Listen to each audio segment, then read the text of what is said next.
Hi tears, welcome back. எல்லாரும் எப்படி இருக்கீங்க? நல்லா இருக்கீங்களா? நல்ல ஒரு அருமையான ஈத் ஸ்பெஷல் பிரியாணி தான் நம்ம பார்க்க போகிறோங்க. அதுவும் ஆயில் எல்லாம் ரொம்ப கம்மியாக யூஸ் பண்ணி 1 kg ப்ரொபோர்ஷனில் நம்ம பண்ண போகிறோம். இந்த ஒரு பிரியாணி ஹோட்டல் ஸ்டைலில் ரொம்பவே டேஸ்டியாகவும் ஈஸியாகவுமே இருக்குங்க. யார் வேணாலும் இந்த மெத்தடில் நீங்கள் பண்ணிட்டீங்கன்னா நல்ல பர்ஃபெக்டான பிரியாணி, நல்ல சிக்கன் பிரியாணி நீங்கள் வீட்டிலே செய்யலாம். இந்த ஒரு மெத்தடில் நீங்கள் chicken biryani, mutton biryani, beef biryani என்ன வேணாலும் செஞ்சுக்கலாங்க. அப்போ நமக்கு டைம் வேஸ்ட் பண்ணாமல் நேராக வீடியோக்குள்ளே போயிடலாம். அப்போ தான் அதுக்காக வேண்டிட்டு நான் 1 kg ப்ரொபோர்ஷனில் பிரியாணி ரெடி பண்ணுறதுக்காக ஒரு பாத்திரம் அடுப்பில் வச்சுருக்கேன். அது நல்லா ஹீட் ஆனதுக்கு அப்புறமேட்டு நான் பாருங்கள், ரொம்ப கம்மியாக தான் 2 டேபிள் ஸ்பூன் அளவுக்கு தான் ஆயில் ஊற்றிருக்கேன். ரிஃபைண்ட் ஆயில் ஊற்றிருக்கேன். அதுக்கப்புறமேட்டு 1 டேபிள் ஸ்பூன் அளவுக்கு நல்லெண்ணெய் தாங்க ஊற்றுறேன். நல்லெண்ணெய் நல்லா ஹீட் ஆனதுக்கு அப்புறமேட்டு, அதாவது நம்ம ஊற்றின ரிஃபைண்ட் ஆயிலும் நல்லெண்ணாவும் நல்லா ஹீட் ஆனதுக்கு அப்புறமேட்டு நம்ம கொஞ்சம் கோகோனட் ஆயில் கூட ஊற்ற போகிறோம். கோகோனட் ஆயில் எனக்கு ஹீட்டாக இல்லை, ரொம்ப கெட்டியாக இருக்கிறதுனால நான் ஒரு 1/2 டீஸ்பூன் அளவுக்கு கெட்டியான கோகோனட் ஆயில் தாங்க பயன்படுத்தியிருக்கேன். அதுவும் நல்லா சூடானதுக்கு அப்புறமேட்டு நம்ம கொஞ்சம் ஒரு 1/2 டீஸ்பூன் அளவுக்கு சோம்பு சேர்த்துக்கலாங்க. சோம்பு நல்லா சூடாகி வர டைமில் நம்ம பே லீஃப் சேர்த்துக்கலாம், பிரியாணி எல்லாம் சேர்த்துக்கலாம். நான் இங்கே 2 பே லீஃப் தாங்க சேர்த்து கொடுத்துருக்கேன்.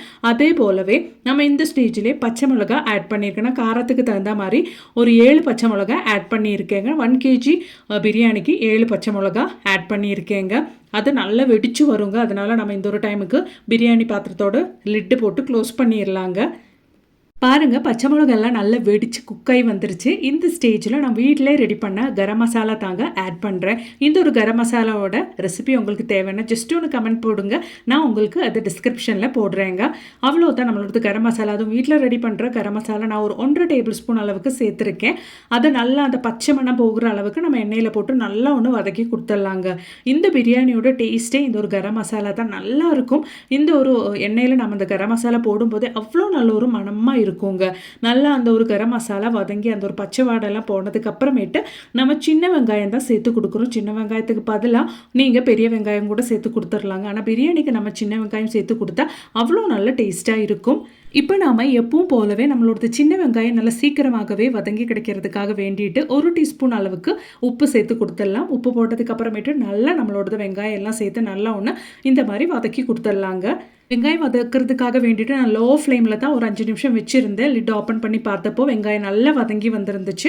இந்த ஸ்டேஜில் நான் கொஞ்சம் இஞ்சி பூண்டு பேஸ்ட்டு தாங்க ஆட் பண்ணுறேன். நம்ம 1 கிலோ அரிசிக்கு நான் இங்கே ஒரு 3 டீஸ்பூன் அளவுக்கு தான் இஞ்சி பூண்டு பேஸ்ட்டு ஆட் பண்ணியிருக்கேன். அதுவும் நம்ம வீட்டிலே ரெடி பண்ண இஞ்சி பூண்டு பேஸ்ட்டு தாங்க சேர்த்து கொடுத்துருக்கேன்.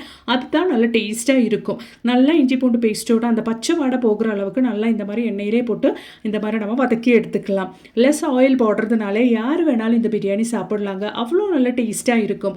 ஆயில் கம்மியாக ஊற்றுனதுனால பிரியாணிக்கு டேஸ்ட்டில் எந்த காம்ப்ரமைஸும் இருக்காதுங்க. கண்டிப்பாக நீங்கள் ஸ்கிப் பண்ணாமல் பார்த்தா தான் நம்ம இந்த ஒரு பிரியாணி, அதுவும் ரெஸ்டாரண்ட் ஸ்டைல் பிரியாணி எப்படி செய்கிறோம் அப்படின்றது உங்களுக்கு புரியும். அவ்வளோதான், நம்மளோட இஞ்சி பூண்டு பேஸ்ட்டோட பச்சை வாடையெல்லாம் போயாச்சுங்க. நல்லா அந்த எண்ணெய் இந்த மாதிரி மேலே திரிஞ்சு வரணும். அந்த ஸ்டேஜில் நமக்கு இனி தேவையான மசாலா கூட ஆட் பண்ணிடலாங்க. இந்த ஸ்டேஜில் நம்ம ஃப்ளேம் லோவாக வச்சதுக்கு அப்புறமேட்டு ஒரு டீஸ்பூன் அளவுக்கு மிளகு பொடி சேர்த்து கொடுத்துடலாம். அதோடவே 1 டேபிள் ஸ்பூன் அளவுக்கு கொரியாண்டர் பவுடர், மல்லி பவுடர் கூட சேர்த்து கொடுத்துடலாங்க. மசாலா எல்லாம் கம்மியாக தான் நம்ம இந்த ஒரு பிரியாணிக்கு சேர்க்குறோம்.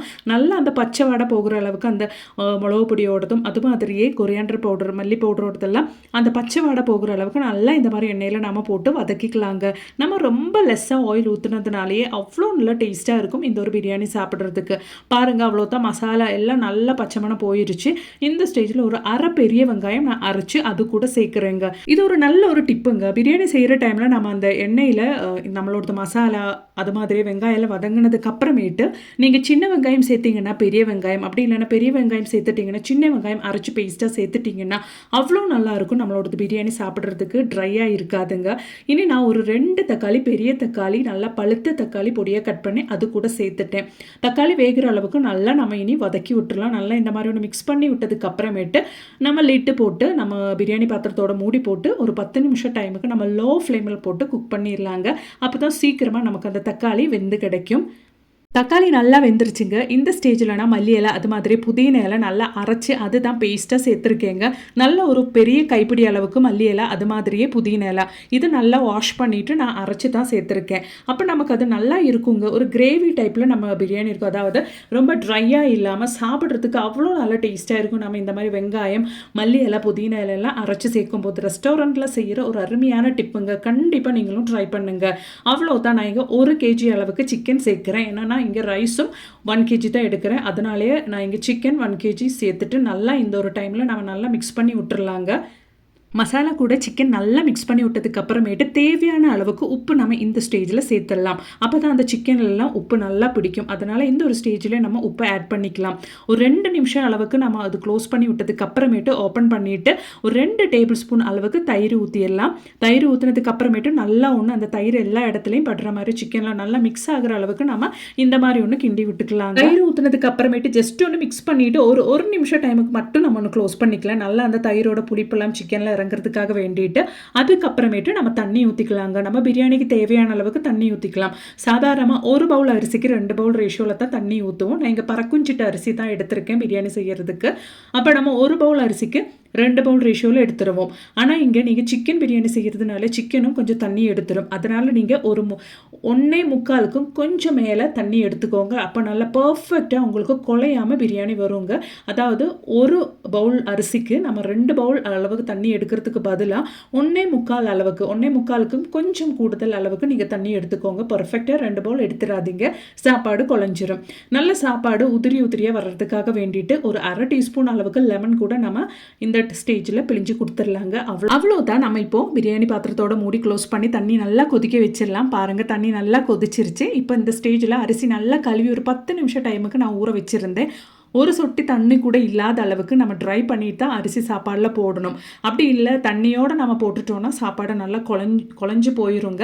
அப்படி இல்லாமல் இருக்கிறதுக்கு நம்ம ஒரு 10 நிமிஷம் முன்னாடி நல்லா கழுவி ஊற வச்சுருந்த பிரியாணி அரிசி வடிகட்டி எடுத்தால் போதுங்க. அப்போ நமக்கு கரெக்டாக இருக்கும். அரிசி போட்டதுக்கு அப்புறமேட்டு நான் கொஞ்சம் நெய் 1 டேபிள் ஸ்பூன் அளவுக்கு நெய் மேலே ஊற்றிட்டேன்.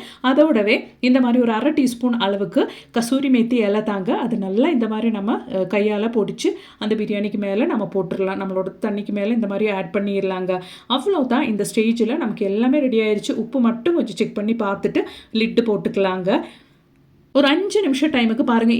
இந்த ஒரு கன்சிஸ்டன்சியில் நம்மளோட பிரியாணி கொதிக்கும் போது தான் இந்த மாதிரி நம்ம மிக்ஸ் பண்ணி விட்டுக்கலாங்க. அவ்வளோதான். நம்ம இதுக்கு மேலே ஒரு லிட்டு போட்டு ஒரு 10 நிமிஷம் கரெக்டாக 10 நிமிஷம் டைமுக்கு நம்ம தம்மு விட்டால் போதும். நல்ல டேஸ்டியான ரெஸ்டாரண்ட் ஸ்டைலில் நம்ம செய்கிற தம் பிரியாணி நமக்கு ரெடி ஆயிரும். பாய் வீட்டில் எல்லாம் செய்கிற மாதிரி அது மாதிரி ரெஸ்டாரண்ட்டில் செய்கிற மாதிரி வீட்டிலே நம்மளும் தம் பிரியாணி இது மாதிரி கேஸ் அடுப்புலேயே செஞ்சு எடுத்துடலாங்க. ரொம்பவே டேஸ்டியாக இருக்கும். அதுவும் ஆயில் கம்மியாக ரொம்ப ஹெல்த்தியாக நமக்கு செய்யக்கூடிய ஒரு பிரியாணிங்க. அவ்வளோதான். நான் போட்டு வச்சுட்டேங்க.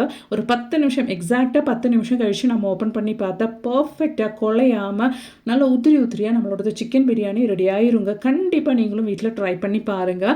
இதுக்கப்புறமேட்டு கொஞ்சம் கூட நெய் நான் அதுக்கு மேலே ஊற்றிட்டேங்க. பாருங்கள் அவ்வளோதான். நம்மளோட டேஸ்டியான ஹோட்டல் ஸ்டைல் பிரியாணி இங்கே ரெடி ஆயிருச்சு. நீங்களும் இந்த பக்ரீதுக்கு வீட்டில் இதே மாதிரி பிரியாணி ட்ரை பண்ணி பாருங்கள். நீங்கள் மட்டன் செய்கிறீங்கன்னா இதே மெத்தடில் நீங்கள் ட்ரை பண்ணி பாருங்கள். மட்டன் பீஃப் இதெல்லாம் நீங்கள் செய்கிற மாதிரி இருந்தால் ஆல்ரெடி மட்டன் பீஃப் எல்லாம் வேக வச்சதுக்கு அப்புறமேட்டு நீங்கள் சேர்த்துக்கோங்க. கண்டிப்பாக ட்ரை பண்ணுங்கள். பிடிச்சிருந்தால் மறக்காமல் உங்கள் ஃப்ரெண்ட்ஸ் அண்ட் ஃபேமிலி கூட ஷேர் பண்ணி சப்போர்ட் பண்ணுங்கள் ஃப்ரெண்ட்ஸ். தேங்க்ஸ் ஃபார் வாட்சிங்.